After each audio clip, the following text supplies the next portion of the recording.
Hello, football fans, and welcome to this week's edition of the Delta Devils Coaches Show. I am your host, Kevin Woods. And I'm Napoleon Brewer. And we're here to tell you about the action that took place at Rice-Totten Stadium this past weekend. Texas Southern came in. They were looking to come into Itabena and leave out with a win, but the tables turned, and Valley was able to, defeat them.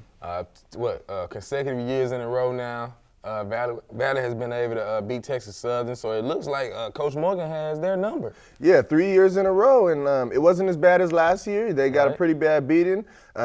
Only got away with 3 points this year, but hey, you take a win and you run with it. So, yeah, obviously they have a better team. They're still getting better, as well as Mississippi Valley, but we're happy to say Valley got that win, and hopefully we can get another one coming up. Yes, you want this momentum to jump into the next game. A big part of this game was Mr. Julian Stafford. As usual. Just like he did last year, He ran the opening kickoff back, 97 yards for a touchdown. That is exactly what we talked about this past weekend. That's exactly what you need. From the first moment when the clock started, the fans were into it. He had them going. He had them riled up. And he kept the momentum and energy going throughout the whole game. It's like he has a personal vendetta with the Texas Southern. You know, it was a lot of trash talking. A lot of trash talking. To be honest with you, I heard Julian Stafford say, "I'm going to take the first one back." Okay. What does he do? Take it back. Well, he's a man of his word. Not only did he return the opening kickoff, he had a nice touchdown catch, a 62-yard scamper. He turned the burners on, and he got into the end zone. And like I said, the crowd just continued to go wild. I like what I was seeing from the Valley offense. Even though they only scored two touchdowns. I like what I saw from number 12. I like what I saw from Richard Drake. He was able to catch some slants and get upfield. I haven't been seeing that a whole lot, so I enjoyed the game this past weekend. Yes, and on the defensive side, Valley's defense also had a pretty good game as well. You had Avery Boykin, who had 10 tackles. You had Jamil Franklin, who had, I believe, 2 sacks and a handful of tackles. Yeah. Robert Simpson, must I say any more? As usual, like I said before. Whispering to you on the sideline, it was one of the opening plays of the game where he just brutally beat the guard or the center, and swim move past him and just sack the quarterback. I believe they said that, he's going to the league. Yeah, he's gone. We also saw some good play from Khalil, from defense end for redshirt freshman Khalil Young. Also Jeremiah Russell, the defensive tackle, number 92. I believe I seen him in the backfield a couple of times, making some and good plays. He got up and celebrated a little bit and had that crowd Where's going. that been the whole season? Where's that been? Need question. Extra guys like that. Hopefully that will transfer not only into next week, but next year, because these guys are junior college transfers and they have another year to play on the field. Yeah, and you just build off that this season right here. You can only go forward. It can't get any worse. No. Can't get any worse. You can only go forward with this process. Right. We had Jeremy Johnson led the MVSU defense with 11 tackles. You had Robert Simpson, who had 10 tackles apiece, plus 2 sacks. Jamil Franklin, he had 2 sacks. He had an interception. But how many did he drop? Man, he dropped 3. He dropped 3 interceptions. That man would have been National Player of the Week. A linebacker doesn't see that often. Can I tell you something? Every Florida boy dropped the interception. Every Florida boy from Mississippi Valley dropped the interception. Kevin Eugene, Jamil Franklin, and number 43, he dropped as well. Warrell Troop dropped the interception as well. It would have been a big one to end the game, to be honest with you. I've seen it a couple times. He picked up a fumble. It didn't count. Interception he dropped, but it was a great game. Well, hey, it happens to the best of us. I'm going to go ahead and take it for him. You don't always catch it, but future references, when you get your hands on the ball, you need to bring it in. You got to make it count. That's a big momentum shift. Turnover, that'll have Coach Morgan through the roof. That's what he preaches. Turnovers, week in, week out. And it was a chance to be the hero at the time, because it was a close game at the time. If you get that interception, you're the hero. It's the first home game win. You're in front of the home crowd. You always want to just show out in front of the home crowd. Exactly. The Mississippi Valley defense just basically beat up the Texas Southern offense. Texas Southern offensive line gave up 8 sacks. You know, the offense did pretty good. Patrick Ivey came in. He was 14 for 27 on 252 yards. Great game. Valley had 293 yards, total yards of offense. Julian Stafford was once again the specialist of the week in the SWAC, and Patrick Ivey was the newcomer of the week in the SWAC. Yeah, he was spreading the ball around. I like to see him get the ball to different receivers. Yes.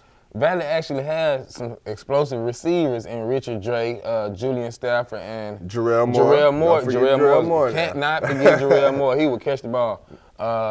So I like what I saw out of the offense. And the defense, it doesn't seem as they're on the same page as they were early in the season, but they're still doing pretty good. Yes, they are. We're going to go ahead and let you check out the first half action and jump into our first half highlights. Opening kickoff, Valley to receive. Stafford receives the kickoff, finds room up the sideline, makes a cut, makes another cut. One more cut, accelerates up the right sideline. He could go, he's still going, he's going. And he returns the first kickoff for a touchdown. Valley's on the board first. That's a way to pump that crowd up. The extra point is up, and it is good by Church and Gallon. Valley's defense on the field. Number 4 drops back, and he hooks up with number 6 for a nice first down. Drops back to pass, takes Southern with the ball. He's looking. He scrambles out. And he's sacked by Robert Simpson. Number 4 back, he's in the pocket. He tries to get out of the pocket. Elusive, and he connects with hit hard by Jeremy Johnson. Way to be physical. Church and Gallon with the punt. The ball is up. Texas Southern, he muffs the kick, and he tries to get it. Valley gets on him. He loses the ball again and recovered by the Delta Devils. Set him up for nice field position. Great job. Faked snap. Dabney tries to find room around the corner. And he's met by a host of Texas Southern defenders. Texas Southern on offense, drops back to pass. Number 4, he's looking, darts it in there for a completion. 15-yard gain.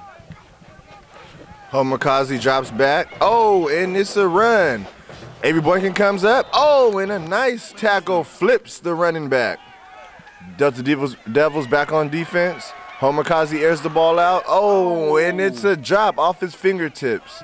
Homer Kazi, he looks back, and he's elusive. He gets outside the pocket, and he throws an interception by Jamil Franklin. Huge defensive turnover.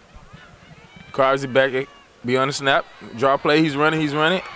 Gets room up the sideline. He's still going, and he's forced out of bounds by Avery Boykins. Crosby drop back to pass. He's looking. Goes downfield, finds an open receiver for a great catch. Great first down. Delta Devils on defense. Kazi fumbles the snap. And he makes a nice move to get out the pocket and up the sideline for a nice first down.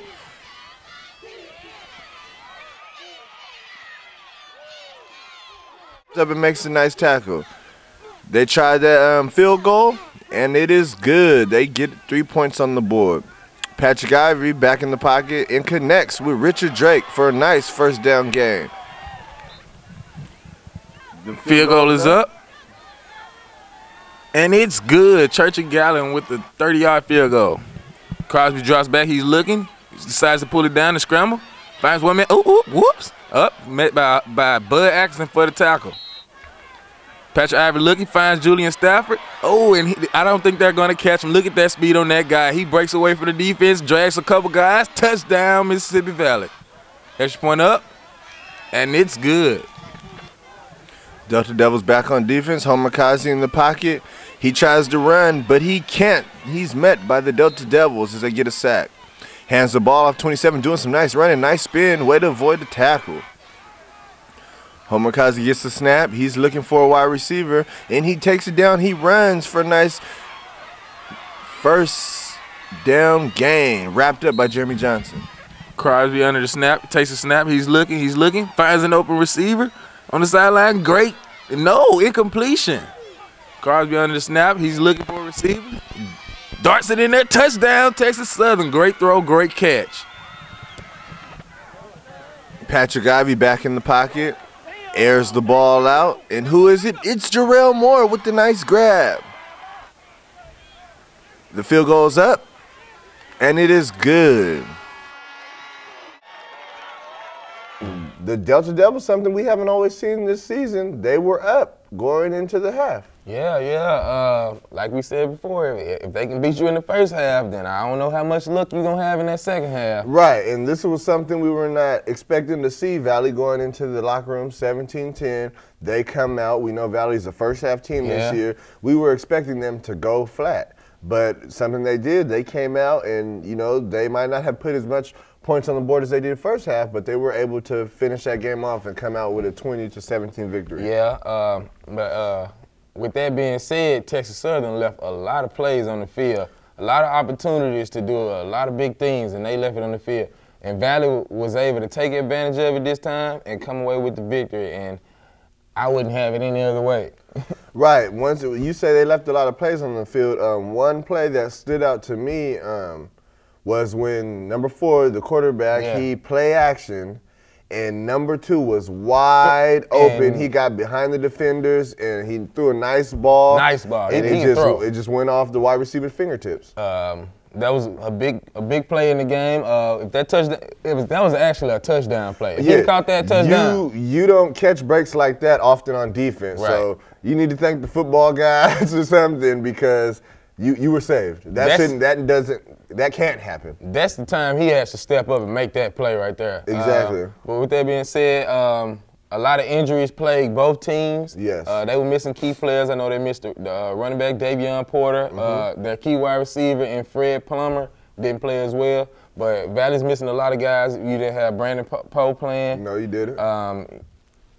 Other guys were injured, but they still came out on top. Yes, they did. We're going to go ahead and take it to break. Stay tuned because when we come back, we're going to start with the second half of our show.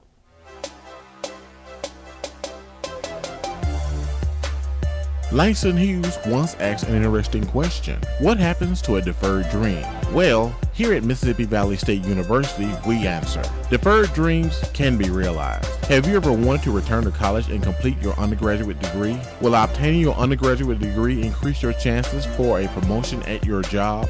Well, now you can meet both those goals with MVSU Renaissance Learning Program. This program gives those who may have started their degree some time ago the opportunity to come back and complete their undergraduate degree in organizational management in as little as 18 months. If you think you are this person, simply give us a call at 662-897-1550 for further information. At Mississippi Valley State University, we believe that deferred dreams can be realized.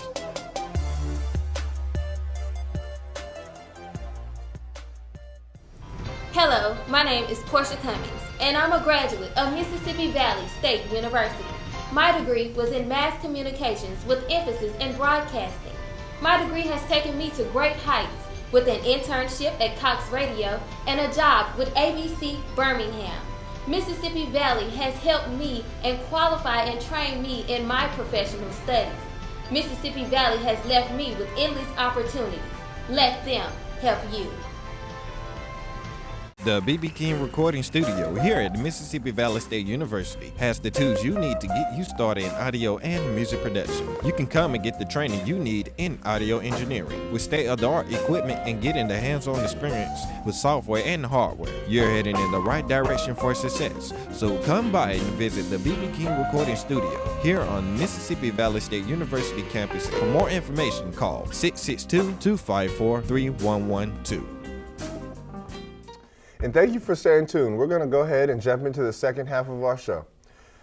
Coming into that second half, you know, everybody could say was really eager to see what was going to go in the second half. Yeah. Valley's defense held Texas Southern to only one score in the second half. One score. And that's big. That's real, real big. That's huge. It's also, the small things count as well. Yes, they do. Where Al Bean was making plays here and there. One time, Texas Southern caught him in cover 2. I think the safety slipped and fell, Terrence Hudson. Yeah. And boom, right over top to the Avery receiver. Boynton saved the game. He saved the game. There was another key moment right there. He saved the game. He was able to run the number 6 down. Yeah, number 6. Like you said, They were in cover 2. He beat the safety over Right the there. top. Number 6 to me looked like a track star. Yeah. You know, I know for a fact I didn't have the speed to catch him. Who knew he could run like that? He's gone down the sideline, and all you see is Valley jerseys behind him. It doesn't look like they're going to catch him. Then all of a sudden, here comes the number 7, and he's huffing and puffing, running like he's never ran before, and he makes the touchdown saving tackle. Right, and if I'm not mistaken, I don't think they scored that drive. They didn't score. What happened was they went to kick the field goal and they missed it. So that was a big as a one. defensive That was coach, you huge. want to tip your hat off to your defensive That player. was huge. He put his game on the line and he saved the game. He has quickly become one of my favorite players. I must say it. It seems like he always there making plays. Easily an All-American this Right. year. If it's not an interception, if it's not a big hit, a tackle for loss, this man's making plays. He does. You have to give credit where credit is due. Something you said earlier in the show, Otis Brown is fielding in the punt, Yeah. which was another key moment in Yeah. the game. He's young, he's a freshman, he doesn't realize that Feisty. sometimes you need to let it go. Yeah. If someone's screaming hot, hot, hot, that means get away from the ball. Right. He's young, he wants to still field the He ball wants shine. while defenders are in his face. He goes to catch the punt And and muffs he it. gets hit. And He muffs it. muffs it. Luckily, number 7, Alvin. Avery Boykin, Alvin was there to pick up the ball, and he was able to get a decent return. Yeah, so locked in for All-American to me. I'm pretty sure with everyone else as well. He is number 2 and leading the nation in interceptions for those who don't know. So this is very good for a Valley player to be doing this. Last year was Robert Simpson. This year is going to be Avery Boykin. So hopefully this builds the recruitment for Coach Carl Morgan. Yes, but when Coach Carl Morgan was recruiting, who saw that coming? Who saw him getting a corner of that caliber? Right. You know what I'm saying? But and what you have on the other side with Jeremy Johnson, it just meshes because he's feisty guy over there that can tackle. I really think they're going to be a much better team next year. Yes. I'm anticipating. I'm ready to see it. I can't wait to see it.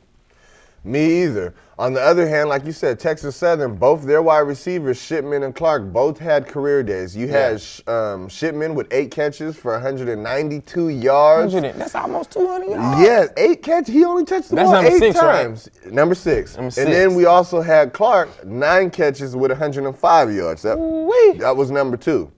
And they got it done. The quarterback, Homer Causey, number 4, he was 15 for 31, 187 yards. He was really elusive. Yeah, I must say. He gave Valley some problems until he went down. Right. And they brought in number 15, and he, led He them. picked up the slack. He kind of picked up the slack. Yes, he did. I kind of feel like, number 4, he was a little bit more elusive and was getting out of the pocket Yeah. and making passes down the field. But 15 took control of the offense. And he's more of a passer. Right. He He's more led of a them down passer. the field for a score. When he got in his first drive, he ran out of the pocket a few times and got some short gains, but then he made a nice pass down the field, missed tackles, Right. and, set them up for a nice field position, and then he was able to make, I believe, a 10-yard run, too many broken tackles, and got in for the touchdown score.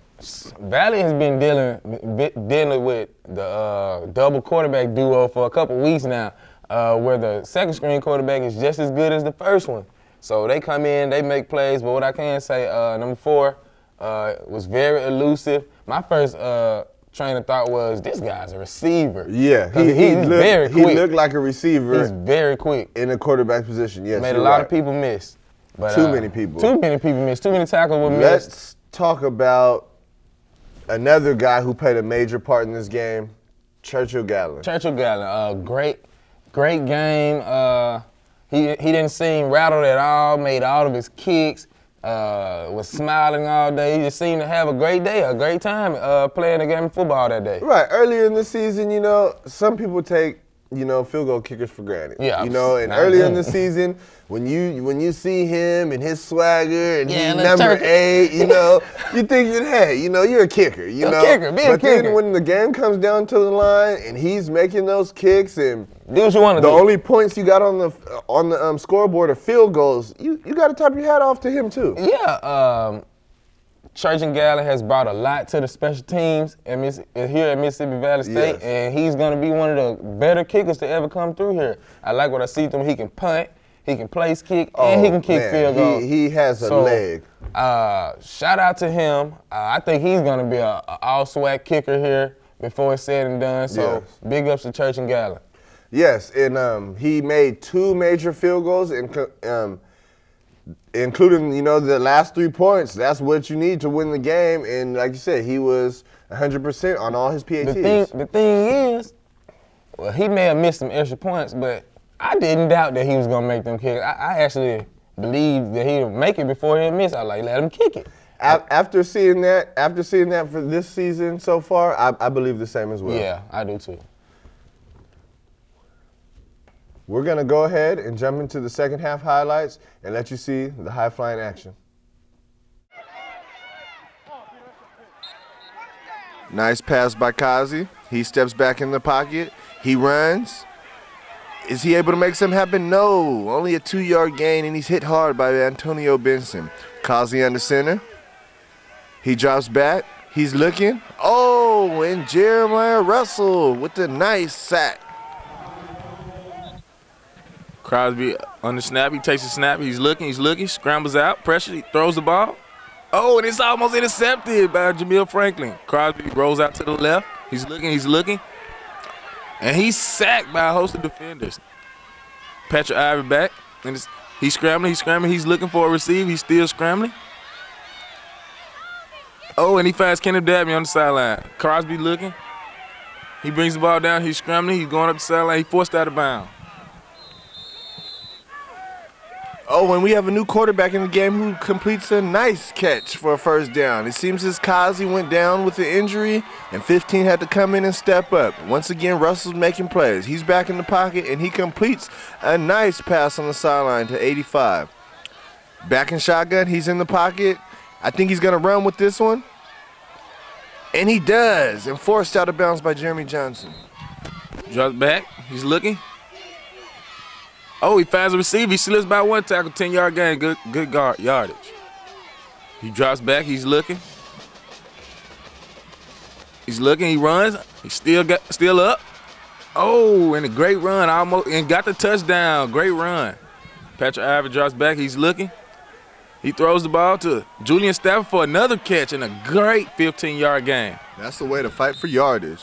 We have Jeremy Collins in the game. He's back in the pocket, and he's going to tuck the ball, and he gets tripped up and sacked. Texas Southern, completes pass number 6, Shipman. He's up the field. Oh, is he gone? Oh, Avery Boynton out of nowhere comes and saves the touchdown. Texas Southern on offense. He looked for a receiver. He finds a receiver. Oh, and he's met by a host of defenders, but he still gets the first down. 15 drops back. He's looking. Almost sacked. Oh, he fumbles the ball. Who's going to get Valley gets the ball. Extra point up. Field goal up. And it is no good. No good, Texas Southern. Patrick Ivey scrambling. Oh, when he gets out the pocket, he's up the field and gets a nice chunk of yardage before he goes down. Jarrell Moore, nice jumping grab. We have Patrick Durr up the sideline. Oh, he stays on his feet. He breaks a few tackles before he's knocked out of bounds. Patrick Ivey in the pocket. He connects. But who again? Jarrell Moore. Patrick Ivey back again in the pocket, takes a step back, and Richard Drake with the nice first down catch. Patrick Ivey looking. He's looking. Is he able to make something happen? No, he's taken down by a host of the Tigers. Texas Southern on offense, draw play, hands up the middle, one cut, miss. Oh, hurdles the guy. Oh, great hurdle, keeps running hard for extra yardage. Running with the purpose. Texas Southern drops back to pass. Oh, miss 1 tackle, miss another tackle. Oh, still gets the sack. 15 drops back. He's looking, still looking. Scrambles out a little bit. Oh, and he's met by Fugatti. Final score of the game, 20-17. That's a good win. Nothing beats winning. And a good win, a good character win. Guys fought. They did a good job. They're on the rise over there. They're way better than what they were last year. And our guys hung in there. Kind of sputtered in the second half a little bit, but we hung on to win. Talk about the defensive stand on that last drive for those guys. You guys came up big, defense. It was big. It was big. I think we made some plays. We finally covered some guys or gave the appearance of coverage because he couldn't find him, and we got some pressure on him. So it's just good to win the game and happy for the team, happy for the coaches, the players, just to have some success. Can you talk about Julian Stafford's day? Big play to start the game. Got us rolling on the kickoff return. Then made another big catch and score. Good football player. You know, a guy that's got some explosive skills, and we just got to keep getting the ball to him. Can we talk about the player of the defense? Robert Simpson had 2 tackles for a loss today. Can we talk about the player of the defense? I thought some guys stepped up. We had some sacks. Haven't had a whole bunch of sacks all year long, but we had some pressure at times, and that was good. And ended the game on a sack. Defense steady and valiantly at the end of the game. Talk about how far these guys are coming banding together as a group of brothers and studying together. I thought it was good to come back. We've given up 35-something points the last 3 games, and to come back and to hold them to 17 was a big plus. I think there was a pride factor there, and just happy for the win. Right. Also talk about Searching Gallen to play him. He played very well today. Put you in great field position several times.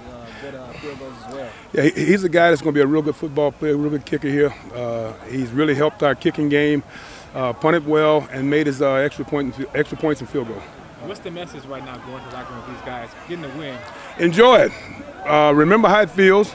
We only felt it twice this year, but it's a great feeling. And let's try to come back and win the last game. I'm here with Julian Stafford, wide receiver for the Mississippi Valley State Delta Devils. First of all, congratulations on the win today. Thank you. First win today at home. You were able to contribute in a big way. Let's talk about how you were able to get it going. Just do what I do best. Open the kickoff, took it to the house. I had did the same thing last year, and they kind of carry on the momentum, and we did them like we did last year. Yeah. I saw a lot of trash talking out there today. Did that sort of fuel the fire?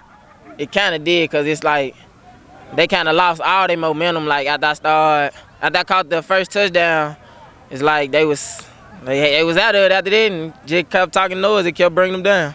What type of things were they trying to do to you to stop what you was doing? In the second half, I was getting double coverage a lot, though, but I still managed to catch about 2 passes in the second half. And welcome back. That was our second half highlights, along with the interview from Coach Morgan. Great win. Great win. The Delta Devils got it done. They sent, TSU long bus ride back to Texas. With the loss. And I believe that's something they can do this weekend, but they have to be a sound football team. Yeah. Alabama State is great competition. They have Isaiah Crowell.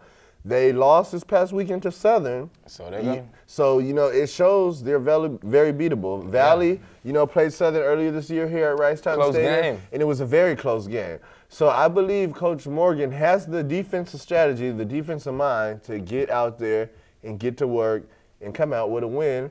The last win on the season, and it'll be momentum going into next year. Right. First of all, they're going to have to stop the running game, because we know right now Crowell is leading rusher in the SWAC. Yes, we know just all about how capable he is of breaking or whatever he can do because of his background. But for Mississippi Valley to win for the seniors last game, it'd be very big. To go out on a winning season, it'd be big for the players who are returning next year. Recruitment. Confidence, it'd be big for recruitment as well. So you want to go into this game with a chip on your shoulder and try to get this win because it's the last one. And for the seniors, this is your last game. This is your last game. Everybody's not going to have an opportunity to go to the next level. Right. They were able to beat the Alabama team earlier this year with Alabama A&M. Let's get a win and, end it good and beat Alabama State. That's something we weren't able to do as players. We weren't able to beat the Alabama team. There's so many things on the line. I don't think Coach Morgan may have beaten them one time, but he hasn't beaten them in years, so this would be a big victory for everyone around here. You're right. Well, there you have it, folks. Fans, alumni, anybody in the area, come out and support the Delta Devils as they take on the Hornets of Alabama State. And, hopefully we could get a win. This is going to be Senior Day, and this concludes this week's edition of the Delta Devils Coaches Show. Wear your green. Until next time.